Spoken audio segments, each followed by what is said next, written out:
How to turn off Firewall on MacBook Pro. I am going to show you how you can easily turn off the Firewall on a MacBook Pro. You can take two paths to access the Microsoft Defender Firewall toggle. Click on the Start button. Select Settings on the Start menu.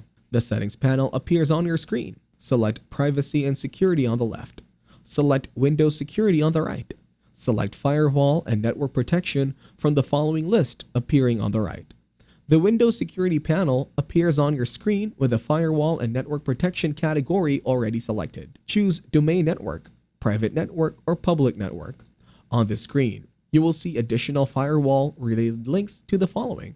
Restore the firewall settings to their defaults. Allow specific apps and desktop software to pass through the firewall.